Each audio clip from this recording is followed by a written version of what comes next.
If you use Teachers Pay Teachers to find content lessons for your students, then you desperately need to watch this video.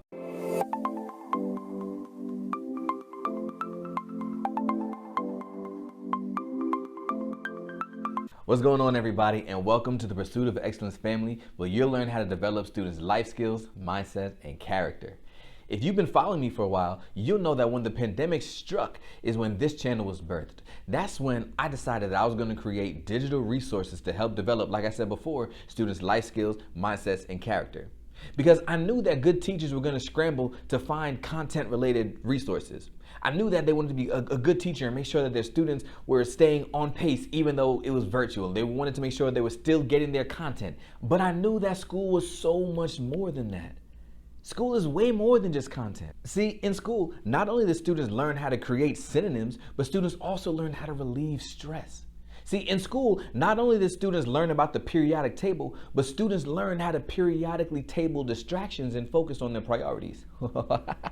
Ooh, if you like that, drop a like. Drop a like if you like that. There is so much more to school than just content, and I had a sneaky suspicion that good teachers were going to scramble to find content. But remember, a good teacher teaches subjects, but a great teacher teaches students. And I knew that the good teachers were going to scramble to go find content, and I was right. Let me tell you how I know I was right. Once I started creating resources, I put them on Teachers Pay Teachers so that teachers could download them and use them for their students. The resources that I was creating were all about developing students' life skills, mindsets, and character. Now, when I first started selling on Teachers Pay Teachers, I know I was a new seller, so that it could have something to do with it. But when I first started selling on Teachers Pay Teachers, I had my mindset resources and my life skill resources and my character resources, and nothing was happening. I was making very, very little sales. Very few people were searching for the resources that I was creating. So although my passion is character education, my expertise is in math. So I said, let me go ahead and make some math resources and see if the story is the same. And it wasn't. Once I started producing math resources, I started making sales.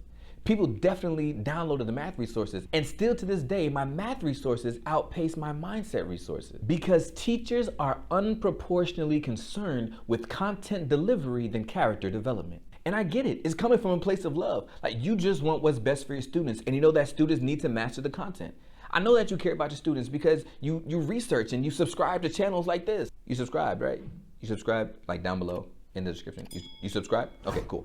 Because you subscribe to channels like this and you do research and you try to find better ways to help improve your students' learning. But if you're one of the teachers that uses Teachers Pay Teachers just to find content lessons for your students, then you're missing one of the key components that truly leads to student growth.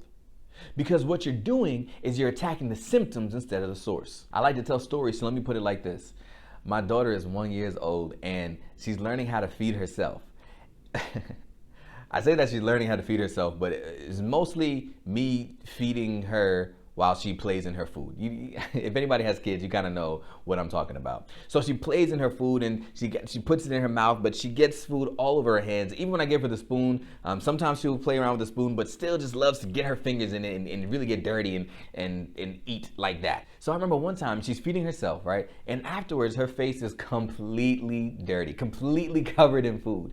And me, being the good father that I am, I break out the wipes and I go ahead and wipe her face clean because I can't have her walking around with food on her face looking crusty and looking dirty, right? So I wipe her face, make sure that her face is nice and clean. So I wipe her face, go to throw the wipe away, and once I get back to her, her face is completely dirty again. Like, I just cleaned it. 3 seconds ago, I just cleaned it. Now her face is dirty again. And I just sat back and looked at her like, how did your face get dirty again? So I sat back and watched, and I watched as she then took her hands and put her hands over her face and then grabbed her hair. Oh no, when she grabbed her hair, I was like, your mom is gonna kill me. My wife would be so upset. So I was like, oh no. So I quickly had to grab her hands and realize it didn't make sense for me to clean her face while her hands were still dirty. See, the dirty face was a symptom, but the source of the issue was her dirty hand. And if you are a teacher that prioritizes content delivery over character development, then what you're doing is you're constantly attacking symptoms, but not the source.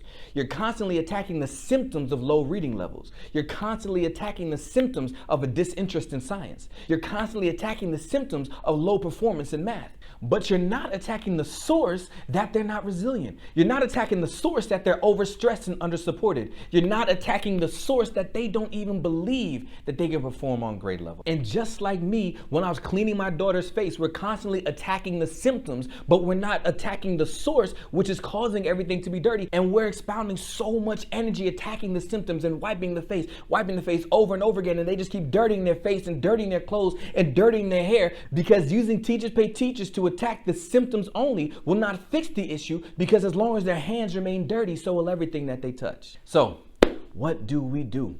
Here we go. The two things that we need to do are identify the source and invest in the solution. You really have to dig in to find out what that source is. See, it's easy to identify the symptoms, right? But we really have to dig in and dig deep to find out what that source is. You know what the shutdown did for you as a teacher.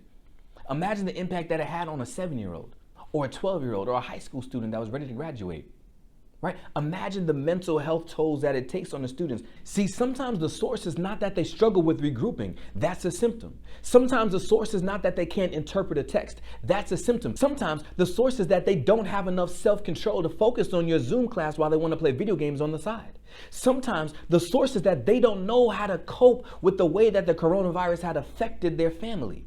See, whatever it is, you've got to identify the source and then invest in the solution. Now, invest doesn't always mean money. It can sometimes. I mean, I'll leave some links in the description if you want to invest some money somewhere. You can do that down below.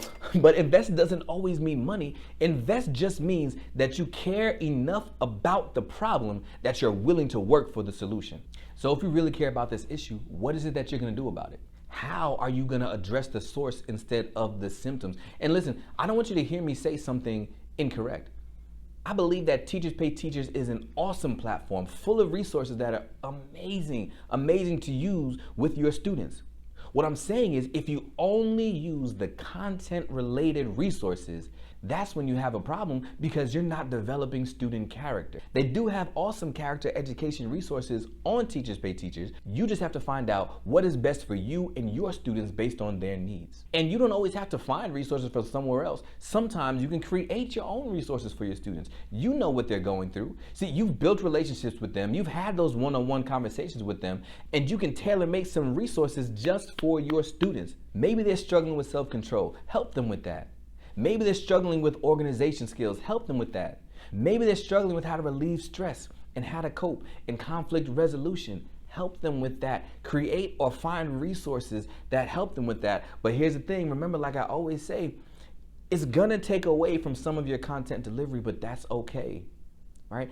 It's going to take away from some of your class time, but that's okay. It's going to put a pause to your pacing guide, but that is okay, because we understand that before students can master the content that we set before them, they have to believe that they are capable. And it's not until you have willingness that you can have mastery.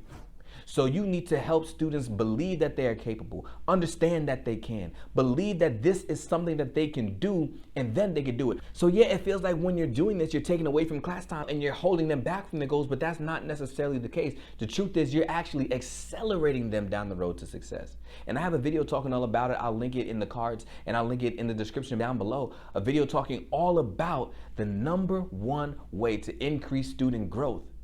And it goes into mindset and goal setting. That's character development. It's not content. So going back to the story that I mentioned before, when I got tired of cleaning her face and watching her just continue to make it dirty over and over again, I cleaned her hands, which was the source of the dirt, but then I went back and cleaned her face, the symptom.